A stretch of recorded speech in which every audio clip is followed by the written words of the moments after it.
Today I have the honor of speaking with Tori Lincoln. Tori has been a hiring manager at companies like LinkedIn and Facebook and Yahoo and Forbes and a number of startups, including Winnie and JumpTap and Flurry. And so he's hired a lot of people over the course of his career. He's interviewed probably thousands, and he's seen the good, the bad, and the ugly of the interview process. And so today we want to talk about how to be a better interview candidate from the perspective of a hiring manager. What to do, what not to do, and not just that at the companies that Tori has worked at, but really kind of anywhere. Whether you're currently interviewing or plan to be interviewing over the next few months or even next few years, how can you be the best possible job candidate? That's what we're going to talk about today.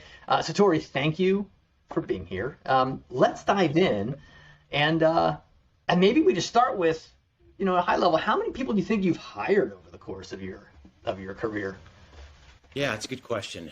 I don't know. Probably not as many as you, but I think still a good number. I don't know. Gosh, probably 100-ish.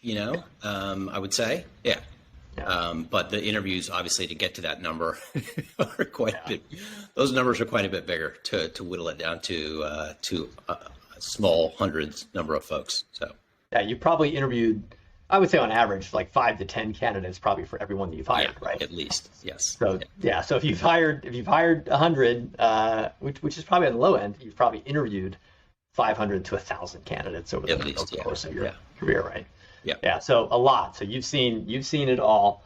I guess, how would you describe what the interview process from beginning to end typically looks like at the companies where you've worked? And I'm sure there's variation company to company, but at a high level, a lot of people don't know how it actually works from the hiring side of things. And so, how would you describe it? Like if someone submits an application, what typically happens next?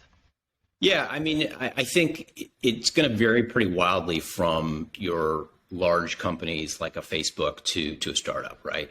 Facebook, for example, has an extremely, as you might guess, ironed out process, right? From your screening by the recruiter to your initial conversations with the hiring manager, and then to your sort of on-site or now I guess virtual day with a whole panel of people, right? And I know towards the end of the time at LinkedIn, we were doing that as well, doing panels. And so, that's a really interesting one, the panel approach, right? Because you sort of have 4 or 5 people coming at you from different angles, right? And so there's obviously the opinion of the hiring manager, but then you have each one of these folks on a panel has probably been assigned a different role, right? So you need to ask the candidate about this. You need to ask the candidate about this, right? And so everybody focuses on a different thing. And so they each sort of weigh in on different aspects of your appropriateness and experience for the role, right? So that's kind of an exhausting process for the candidate, right? Because you feel like you're just getting, kind of, for lack of a better word, hit from every angle when you're being asked about something. So you really, really need to be prepared. And then, of course, you also sort of have like the brief opportunity to make a connection with somebody during that time frame, which in 45 minutes can be pretty challenging to do with 4 or 5 different people. So I would say that when you're facing a panel, of course, you always need to be prepared. But when you're facing a panel at a larger company like a Facebook, for example, just doing an incredible amount of homework is really important. I'll contrast that. That was long-winded, but I'll contrast that from a hiring process perspective to the last couple of startups I've been at, where it's really down to the hiring manager, right? And I would say certainly your experience, but also your connection with that person, I think, is even more important, right? Because when you have a much more limited field of kind of deciders or folks that are going to be making the input on the hiring decision, I think your personal connection with that person is even more important.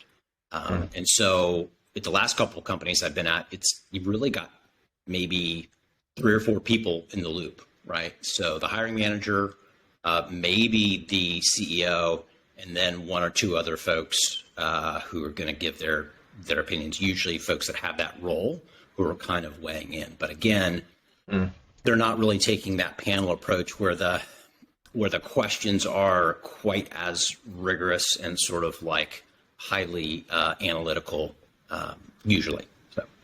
So Tori, you mentioned a few terms there that might be unfamiliar to people who either haven't interviewed at these types of companies or haven't been part of a hiring process themselves. You mentioned panel, you mentioned loop.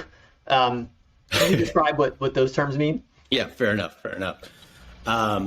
So panel is just the group of at a company where they've decided that after you've passed the recruiting manager and the hiring manager or the recruiting person, they're essentially going to, give you really like one shot. They're going to, from efficiency's sake, they're going to bring you on site and they're going to have you meet in a row with probably 4 different people, right? And each of these people have been selected for various reasons to be in that quote unquote interview loop, right? Which means that they're going to be part of that process to decide whether this candidate is going to be appropriate.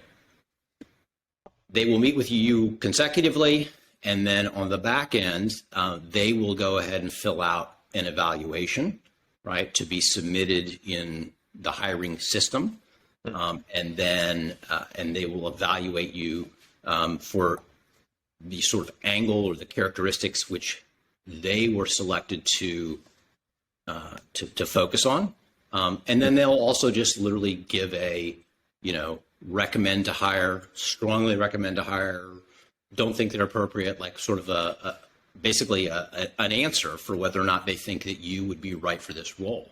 And then that is all collected by the hiring manager, and they'll sort through those different responses, selections, et cetera, and then kind of start to make a decision from there. So, and you mentioned in some cases these interviews are 45 minutes. So you might have 3 or 4 of these back-to-back 45-minute conversations. Each interviewer has been chosen to focus in on a specific topic. And then they write up their perspective and they assign it a score. And to your point, each company does it a little differently, but it's usually some variation of hire, strong hire, no hire, definitely not, right? Some kind of version of that. And then the hiring manager collects all of that. And again, knowing that it's probably a little different at each company, but typically what have you seen happen next? So the hiring manager has that information from the loop, the panel. What typically happens after that? Yeah, I would say it's usually a couple of different things. One would be,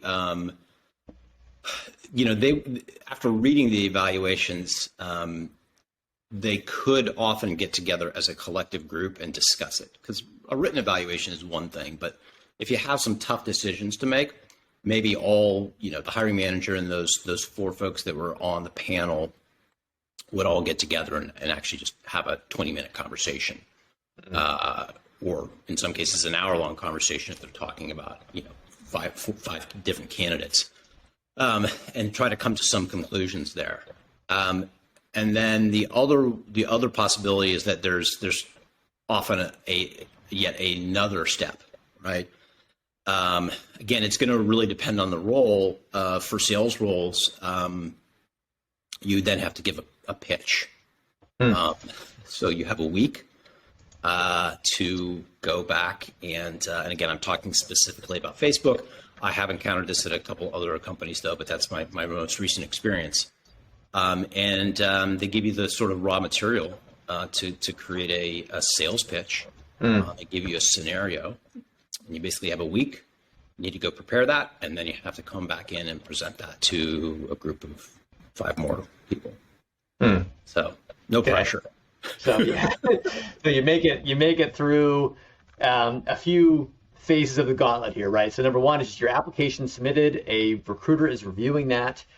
If the recruiter sees what the job is calling for, what basic requirements, they're then passing that on to the hiring manager. Hiring manager also takes a scan, and if they feel like yes, this is the background I'm looking for, a meeting with that hiring manager will be set up. Yep. Is that right? And so you'd have a conversation with the hiring manager. If the hiring manager says, okay, this person seems like a potential good fit, then you go to the panel. Yep. In which you'll meet with 3 to 4 people, each focusing on a specific subject. And if you make it through that, if there's agreement, now typically in that piece, does it require every single person on that panel to be a yes? It's going to require them to either be yes.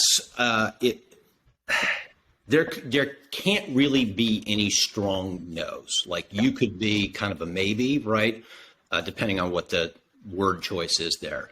But usually, if there's a strong no, it's a no go, right? Even everybody else could be a strong yes. Someone could be a strong no, and that's pretty much going to end the series of conversations. You mentioned there's often some discussion, and I've seen that play out at times where like, okay, let's figure out why as a team, as a hiring team, we're so far off here, right? And see if there might be other components.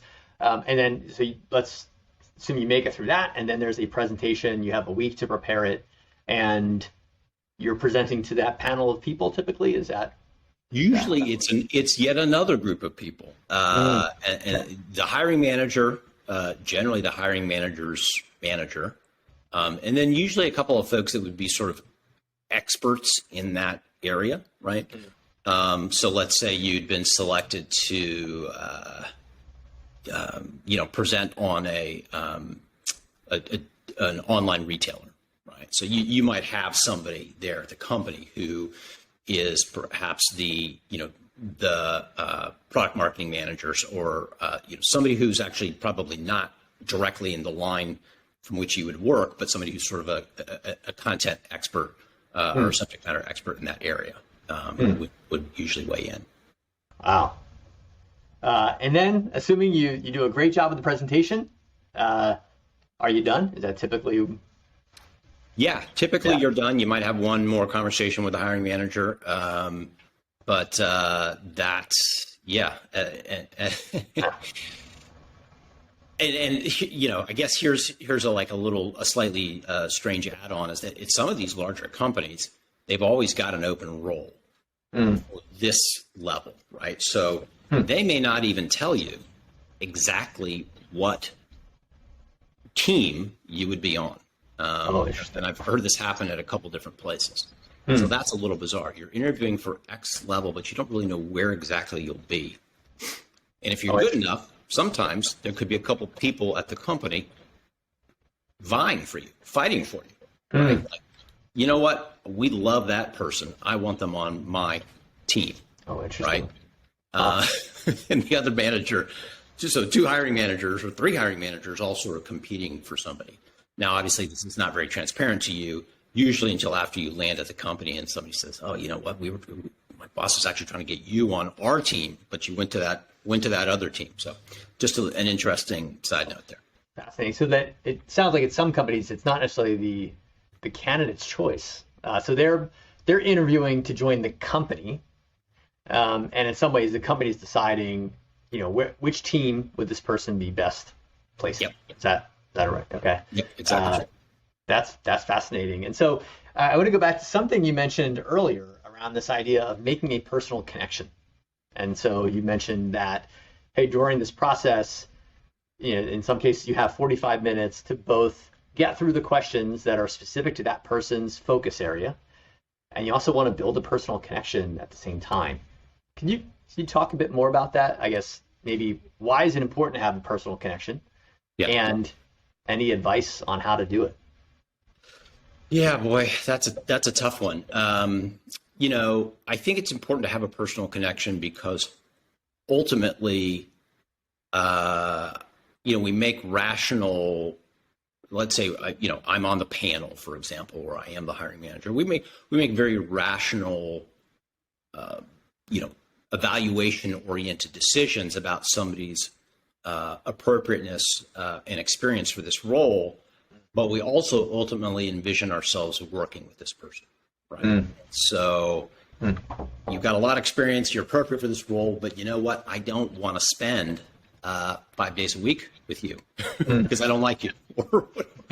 Or obviously the opposite. Like, I really like this person and I can envision myself, sitting next to them and going out to lunch with them. And so that is I think critically important, especially again, for example, like with the hiring manager, right? Because let's know, we know that you are going to have a lot of interaction, right? It may be a little different if you're in that sort of panel environment and one of those panelists is in the interview loop, but they may not be day-to-day interacting with you were you to get the job. So that's why I think it's super important. And I think that, there's always something that's going to come out in that discussion that is a little bit, not totally focused on the role, right? And kind of zeroing in on that and finding some level of commonality is important. I think it's a good point, right? Because, and to be clear, it's probably not so much about, is this a likable person? I mean, that matters, but the qualifications are probably most important. But as part of qualifications, there's usually some element of, can this person work with other people? Right? Typically, you're going to be part of a team in almost every case. And so does this person have the ability to communicate and interact and work with other people? That's a big part of what's happening during this process, as well as do they have, good answers to the questions, right? So it's, you say it's probably equal parts. Okay, yes, they seem to have a good grasp of the subject matter, but it's also a test for, and would they work well with the rest of us or others on this team? Are they compatible? Yeah. Is that a fair? And I think it's fine, even in a limited time frame, to kind of jump in there, a limited time frame in an interview, and ask them a couple of quick questions, right? And if you can start with something that seems very business oriented, but quickly move that into something that's a little more personal. How long have you been here? Where were you before? Oh, really? You know what? I have a friend that worked, so like you can take one or two pieces of quick info that you get from asking them a question and likely move that into some sort of common ground that you can find with this person and some sort of relatability, which I think is important. And in some cases, you may get the names of the people that you're going to meet with ahead of time. In other cases, you don't, right? Right.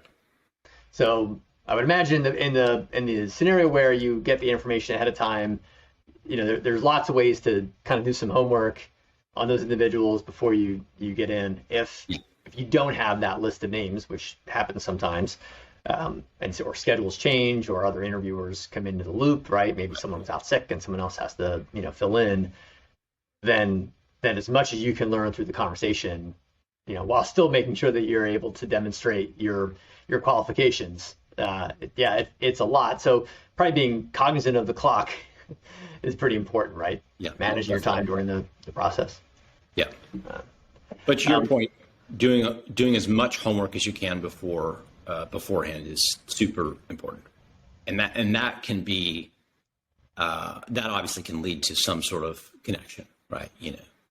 You see on somebody's LinkedIn profile that they went to this college. Well, your sibling went to that college, right? I mean, you can find the ways to make some sort of connection by saying, "Oh, I happen to notice that you went to," saw on your LinkedIn profile that you went here, and so again, there's doing your homework will help you likely make some sort of connection without taking up too much time. Do any examples come to mind? And obviously, without naming names, but any examples of candidates like, wow, that person, it's clear they really did their homework. And maybe you talk a little bit about what they did, and maybe there's the other side of that coin, which is like, and here's somebody else who had great qualifications, but man, it was clear they did not prepare. Yeah, yeah. I mean, the one of the last people I interviewed for Winnie, she had clearly gone through the company's website in detail, looked at the product in detail, been on my LinkedIn profile, been on the co-founder, CEO's LinkedIn profiles. Like there was a lot of detail that she had and managed to work into that into the conversation. It was impressive. Now, I would say that for me, that's just something that I would hope and expect people would do. But unfortunately, it becomes, in some cases, it seems less and less common, which is unfortunate. But I think it's, I don't know. Maybe I'm just assuming too much. But I think that any level of homework you can do is critical. And again, obviously you and I both worked at LinkedIn, so it sort of comes as second nature to do that. But I don't want to make this a LinkedIn, infomercial, but LinkedIn is just ideal for this stuff, right? Yeah. Like if you're not spending 5 minutes on somebody's LinkedIn profile, do you really want the job that bad? I mean, there's so much there that can be gleaned, their connections, their history, their background. It's really just ideal for that preparation. And so when somebody's used it and used it well, and then used other resources available to them, I'm always very impressed. When somebody, and I had another, recent candidate, Winnie, seemed sort of surprised by a basic thing that you're describing about the job. Oh, really? I didn't know that. It's like, you should have known that, right? It's very clear that you did basically no homework, right? You shouldn't be surprised by very basic, easily discoverable things about the company, for example, that you're interviewing for. You should know what they do, how long they've been around, where they're based, et cetera, et cetera. If these things are all obvious and available to you publicly, you should find them out. You should know them. Yeah, it's an interesting dimension, because I've seen the same thing where people will ask questions, and it's obvious that they're asking the question because they read somewhere that you should ask questions during these conversations, and that is true. But you should ask questions that demonstrate, one, you're really curious, and two, that you did your homework, and that you're not asking a question that is much more efficient to find with a bit of a Google search, right? We have this amazing resource where we can find almost every answer. Some answers you can't, and those are the questions that asked during the interview process. Most companies spend a lot of time writing their job descriptions, and while they might look like a big wall of text sometimes, there's a lot of answers to some questions in that wall of text that help you understand the specific role and its responsibilities and what you'll be doing. And so don't ask questions that are answered right on that job description, but also things like, how old is the company? How much funding has it received? All of that is very freely available. Ideally, doing that homework inspires questions that you want to then bring to the hiring manager, right? And that demonstrates a few things. It demonstrates your resourcefulness. How well can you get to answers? Because especially in smaller, fast-moving companies, but even in big, fast-moving companies, your ability to get answers on your own is going to provide a ton of value to the entire team and the organization. And so demonstrating that during the interview process is certainly going to separate you from someone who's showing up with maybe the same qualifications, maybe the same experience, but is not as prepared, right? It makes that decision for a hiring manager much easier. And if you're the person not prepared, that's probably not going to go the direction you would hope it would go, right? Yeah, agreed. Totally agreed.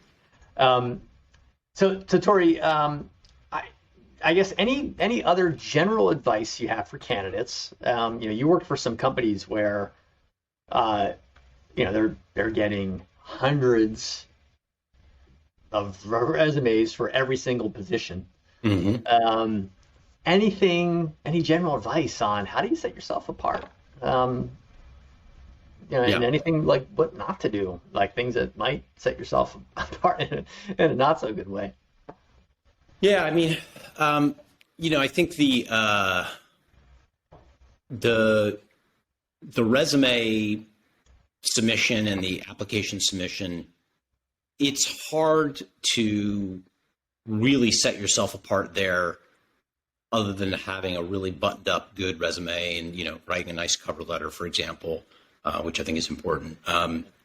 So those things are all pretty, you got to do those well, right? But that's sort of the table stakes. But once you get in there, I think, again, kind of like positioning yourself so that the people that you're talking to could really envision you doing that role, right? So it's not just about your experience, but they can see you, they can visualize you being successful at that company. And so I think that is kind of where you've got to get to, both with just your general interview discussion relating your experience, your relatability to the hiring manager and the people that you'd be working with, but also that's where I think actually the questions come in, right? Where you can sort of really dive in to some questions which are, as they should be, sort of self-serving, right? You ask a question which both gives more information to you, right? But also allows you to demonstrate some of your experience, right? Oh, that's interesting. I had that kind of experience at this company, and we dealt with it this way. So again, you can use the questions to your advantage to prove more experience, and again, like talk about how you sort of handled, in many cases, I would say, a situation or a challenge, and how you have experience dealing with that, and again, how that would be, how you would handle that at their company, at the company you're interviewing at. So I think for me, that's always been a good strategy, is to use those questions to open things up a little bit further. I've encountered some candidates who they're really good at, during the conversation, they're using the word "we" a lot, which makes it really easy for me to imagine working with this person. Like, well, here's one way we could handle this, or here's one way we could approach that. Right. Which it's a subtle thing, but it says to me they're already, to your point, imagining themselves in the role, which makes it a lot easier for the hiring manager to then imagine this person in the role, right? They're, it's not necessarily role playing, but they're in a mindset of, I'm assuming we're going to do this together. And just right off the bat, it creates a dynamic that makes it easy to imagine working with this person. I want to go back to one thing you mentioned here, and then we can start wrapping up. But you mentioned cover letters. So cover letters still a thing? People should still submit cover letters with their resumes? Honestly, I'm not sure, because I haven't been a recruiter. I don't really know how much recruiters are paying attention to those, to be very frank. Yeah. But could it hurt? Of course not, right? Why not spend an extra 10 minutes? I think you can have a fairly generic cover letter, and obviously change the key elements of it according to the role in the company. You don't want to just make it too generic, but I think it's valuable to send. It shows just that little bit of extra effort, right? Whether the recruiter is really paying attention to it or not, I don't know, but I would certainly err on the side of submitting the cover letter whenever it's available. And along with the cover letter, the resume, any advice on do's and don'ts on a resume? I've seen people try to get really fancy with this stuff. I've seen others who just get to the point. Anything you would share on that? Oh boy, Steve, I don't know. I've seen some crazy stuff lately. I mean, I don't know what. So I'm just going to give my unvarnished opinion, which is just keep it pretty simple, right? We don't need anything real fancy, visually stunning, super unique. I just really want it well laid out with your experience. And that's my advice. But again, I've seen people, I've seen a lot of different interesting directions, which make me believe that people are getting a lot of interesting advice from somewhere about how their resume should stand out. And for me, a lot of it just doesn't work. Right. I just really want it nice and clean and the basics. So that's my advice. But again, I am not a professional resume writer. I will also say that, speaking personally, I have gotten pretty divergent opinions from some resume reviews, right? From professional resume reviewers, right? And so that also makes me, wonder as well. Like, whoa, wait a second, you're getting paid to review people's resumes, and you're getting paid to review people's resumes, but you seem to have a very different opinion on how they should look. Yeah. So again, I think my advice would be stick to the basics, make it clean, easy to read, easy to go through, and just keep it at that.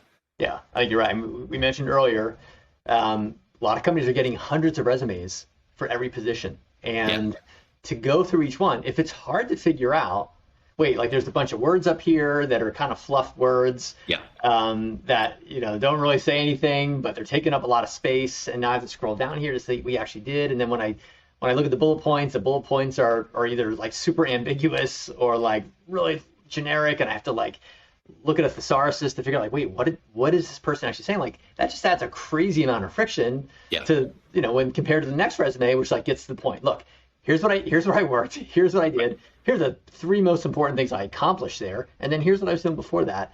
Right. That makes it much easier. Again, when you have to go through hundreds of resumes to figure out, okay, which ones are worth kind of going to the next level. So a lot of times like less is more. At least from my perspective, right? When you're going through all your resumes, make it easy for your audience to know what you did. Don't make them have to look up a bunch of words and go through a bunch of fluff text. That stuff doesn't help, right? It only slows the process down. And I usually look at those, if it's a really long one, I'll usually kind of bucket it in this like save for later section, because like I don't have time to read all this right now because I have 50 more to get through. I'm going to get through the next ones that are easier to read, and then if none of them make the cut, then I'll go back to the save for later folder. But you don't want to get in that save for later folder because later usually doesn't occur. So yes, it may never come around. Yeah. So be careful what kind of advice you get from resume writers. Awesome. Tori, this has been so helpful. Thank you so much for sharing your time and your wisdom and your experience. I'm assuming you're on all the places if someone wanted to follow what you're up to and reach out to you. Any good places for them to do that? I would say, I'm not big on Twitter, so don't look for me there. But LinkedIn is probably the best place to find me. So awesome. Great. So I think that'll do it. Tori, thank you so much. It's been a pleasure. It's great seeing you as always. Great seeing you. And thanks so much for your time and advice. All right. Thanks, Steve. Take care. Thanks again for watching. I hope you found that useful. If you did, it'd be really helpful if you would hit that like button. And if there are any feedback you have or questions, I would love to hear them. Please leave them in the comments below. I'd love to understand how I can make this more useful for you. Okay, I'll see you next time.